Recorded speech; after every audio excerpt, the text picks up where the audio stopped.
বন্ধুরা, ক্রিকেট মাঠে এমন গভীর পরস্পর বিরোধী আবেগের ঢেউ খুব কমই দেখা যায়।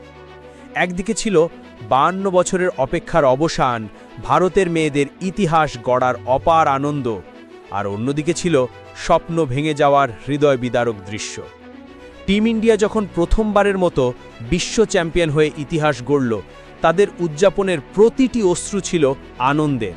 ঠিক সেই মুহূর্তে দক্ষিণ আফ্রিকার অধিনায়ক লরা ওলভার্ড এবং তার দল হাঁটু গেড়ে মাটিতে লুটিয়ে কেঁদেছিলেন। এই দৃশ্য প্রমাণ করে খেলাধুলা কেবল একটি স্কোরবোর্ড নয়, এটি মানবিক আবেগের এক প্রবল ঝড়, আনন্দের সুনামি এবং শোকের বন্যা। ফাইনালের শেষ মুহূর্ত দুই বিপরীত দৃশ্য।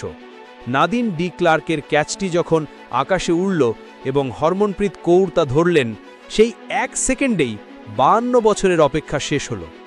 ভারতের শিবিরে সঙ্গে সঙ্গে মাঠে বইল আনন্দের সুনামি। ডিওয়াই পাটিল স্টেডিয়াম ভরে উঠল নীল আলো আর শব্দে, বাতাসে প্রতিধ্বনিত হল বন্দে মাতরম। দক্ষিণ আফ্রিকার শিবিরে ঠিক একই মুহূর্তে অন্য প্রান্তে দক্ষিণ আফ্রিকার খেলোয়াড়রা মাটিতে লুটিয়ে পড়ে কাঁদতে শুরু করলেন। এটি ছিল এক হৃদয় বিদারক দৃশ্য।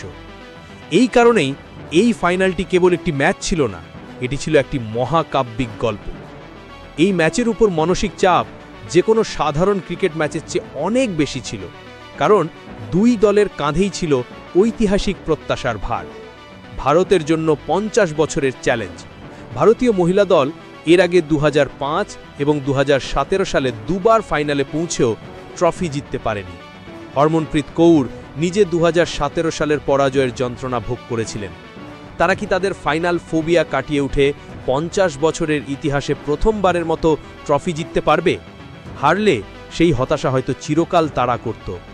দক্ষিণ আফ্রিকার চোকার তকমা।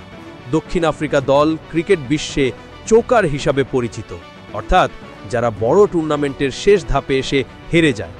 এটি ছিল তাদের প্রথম ওয়ানডে বিশ্বকাপ ফাইনাল। তারা কি এই ভারী তকমা ঝেড়ে ফেলে ইতিহাস গড়তে পারবে? হারলে এই বোঝা আরও ভারী হবে।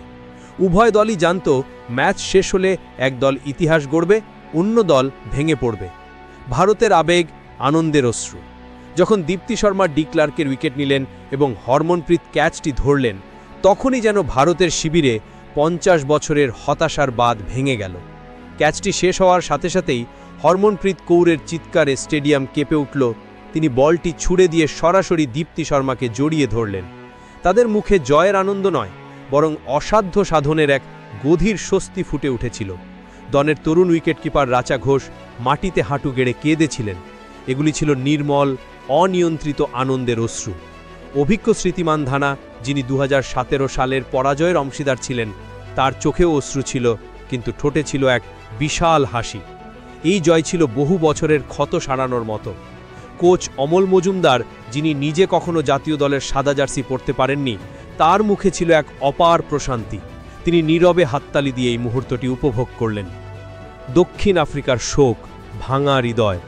ভারতে যখন আনন্দের সুনামি, তখন দক্ষিণ আফ্রিকার শিবিরে নেমে এলো এক গভীর গর্ত। পরাজয় নিশ্চিত হওয়ার সাথে সাথেই দক্ষিণ আফ্রিকার বেশ কয়েকজন খেলোয়াড় হতভাগ হয়ে মাটিতে লুটিয়ে পড়লেন। অভিজ্ঞ খেলোয়াড় ক্লোয়ে ট্রায়ান মুখ ঢেকে বসে পড়লেন। কুলাখু বহির্ভূতম লাভা মাটিতে মাথা রেখে কেঁদেছিলেন। এটি ছিল এক হৃদয় বিদারক দৃশ্য। দক্ষিণ আফ্রিকার অধিনায়ক লরা ওলভার্ড, যিনি মাত্র 101 রানের দুর্দান্ত ইনিংস খেলেছিলেন, তিনি সীমানা রেখার কাছে একা দাঁড়িয়েছিলেন। তার মুখে ছিল এক গভীর অসহ্য ব্যথা। তার সেঞ্চুরিতেও কেউ খুশি হতে পারেনি। দূর থেকে ভারতীয় দলের উদযাপন দেখতে দেখতে তিনি হয়তো ভাবছিলেন 101 রান করার পরেও কিসের অভাব ছিল। এই দৃশ্য যেন চোখে আঙুল দিয়ে দেখিয়ে দিল, চোকার তকমাটা এবার আরও তীব্রভাবে তাদের কাঁধে চেপে বসল। উপসংহার: এই ফাইনালটি প্রমাণ করে যে খেলাধুলা কতটা নিষ্ঠুর এবং একই সাথে কতটা সুন্দর হতে পারে।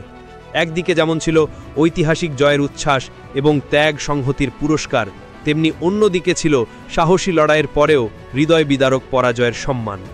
এই মহাকাব্যিক রাতটি চিরকাল খেলাধুলার ইতিহাসে আবেগ, সংহতি এবং স্বপ্ন, এই তিনের প্রতীক হয়ে থাকবে।